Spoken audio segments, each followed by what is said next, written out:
So this woman, her name's Anne, and Anne has a problem. She really wants a baby, but unfortunately she can't seem to have one. She tries and she keeps having miscarriages. So eventually Anne gets an insane idea.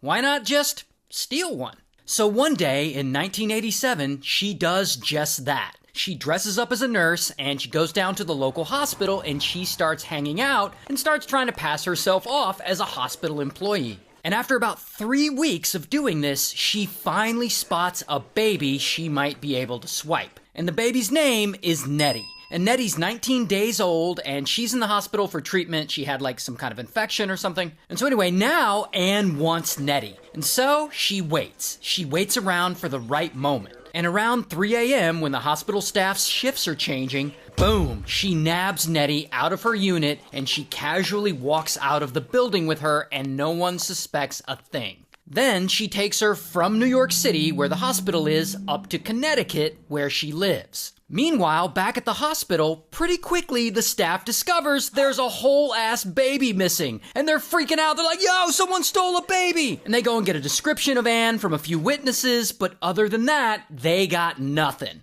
This was the perfect baby heist. So then police have to call and alert the parents, Nettie's real parents. And of course, the parents are freaking out too. But unfortunately, it's too late. Anne is long gone. She's already got the baby she wants because she's about to raise her as her own. And many years pass, and Nettie grows up in Anne's household. And she lives a fairly normal life, believing this whole time that Anne is her real mother. And yeah, sometimes she'll ask her about her real dad, and Anne tells her that her real father is a drug dealer she used to date who's now in prison. So that excuse covers that. Now eventually, Nettie grows up a little more, and she becomes a teenager, and she's in high school. And it's during this period she starts to notice she looks nothing like Anne, or like any of her other family members. But whatever, I suppose that happens sometimes. But the older she gets, the more this bothers her. And eventually she starts to get a little suspicious. And then, one day, she's 16 at this point, she's still in high school, and boom, Nettie gets some surprising news.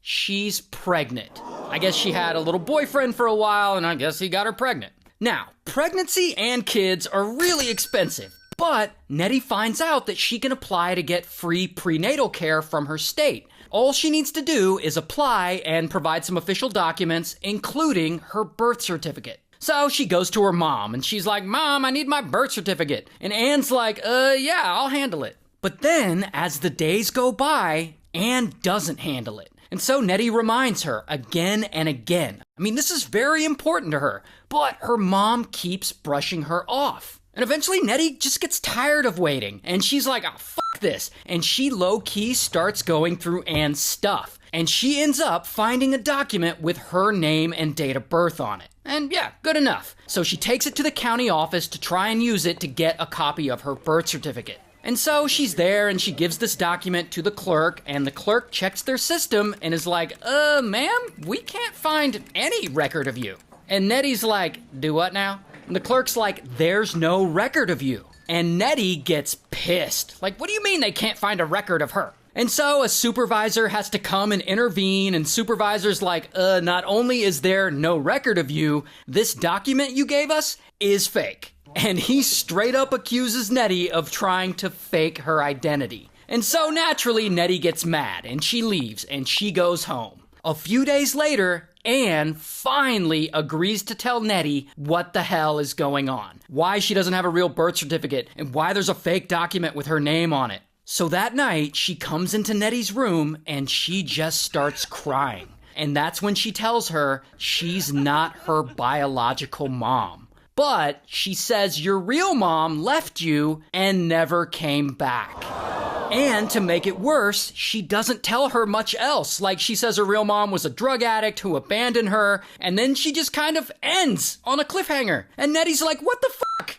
And so for months, Nettie begs her mom for more information, but Anne won't really give it. She's just like, I don't remember. And a whole year goes by. And eventually Nettie's like, whatever, I'm gonna figure out the truth myself. And she starts investigating. And she's like asking her other relatives what happened all those years ago, and those other relatives are like, yeah, I guess I remember Anne being pregnant, I don't know. And she reaches out to the Department of Children and Families, and she asks them if they can like run her DNA to see if it's a match to anyone, and they're like, nah, we don't really do that. And so Nettie is getting nowhere. Her mom's no help, her relatives are no help, and the state is no help. So it looks like she's just never gonna know the truth.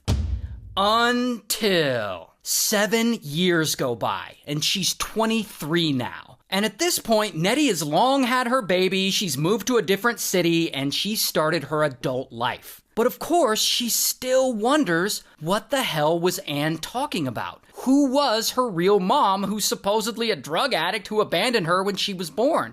Then, one night, she finally gets a lead. She's messing around on the internet, looking for answers, and she goes to the website for the National Center for Missing and Exploited Children, where they have a database of kids who have gone missing from all over the country. And this database goes way back, for decades. And so she's combing through this database, and that is when, boom, she sees it. A picture of a little baby girl. A girl who was around her age and who went missing back in 1987, right around the period when she was born. Not only that, this baby looks identical to her own baby. So Nettie knows she's looking at a picture of herself. And so eventually, she calls them. She calls the National Center for Missing and Exploited Children's hotline, and she asks them to help her sort all this out. And they agree to help. And pretty quickly, they reach out to Nettie's real, actual, biological mom. Her name is Joy.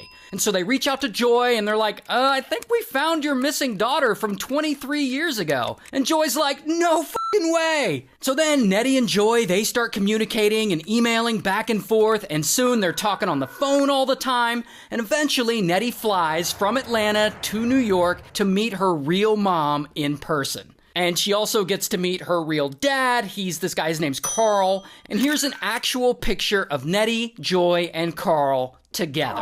And later, the DNA results come back, which confirm that they are, in fact, her real biological parents. So, that's cool. Then, of course, this story gets out, and it blows the fuck up, because it's an incredible story. But now, with all this attention on it, the FBI gets involved. Because, this all started 23 years ago with a kidnapping. So now, everyone's looking for Anne. And after hiding out for a while, eventually, bam, she turns herself in to the FBI. Here's her mugshot. The woman who allegedly kidnapped a baby 23 years ago here in New York is finally under arrest. And Anne ends up pleading guilty to kidnapping, and she's sentenced to 12 years in prison. Meanwhile, Nettie and her real biological parents sort of have like a public falling out, but then they make up, so I think they're fine now, so good for them. And by the way, here's what Nettie looks like today in real life.